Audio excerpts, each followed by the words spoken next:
While Trump's first year in office has brought groups like the alt-right into the limelight, female revolutionaries in our own Hamline community are creating spaces for their voices to be heard amidst the madness.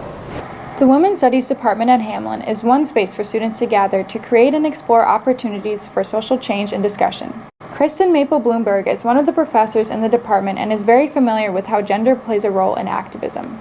Whether that is getting street harassed on Snelling Avenue, like many of my women students, or whether that is getting harassed here in the halls of the GLC by male colleagues. So that's going to spur me to action.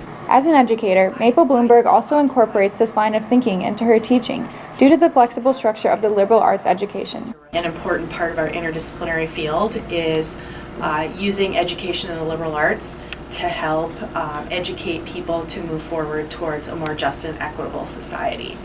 Professors aren't the only ones in the Hamline community who fight for social change.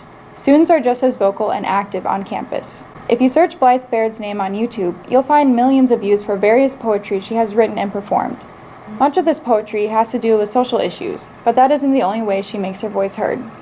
I'm the late night event programmer for Programming Board, so I get to pick who comes out for features for Coffee House Music and Poetry Slam. Baird recognizes that being a woman in today's society has its limitations, but she encourages women to fight back anyway.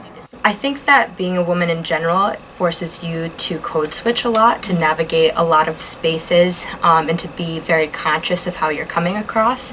And I think it's hard because when you are passionate and get intense with a thing, people view you as more like, bossy or whatever.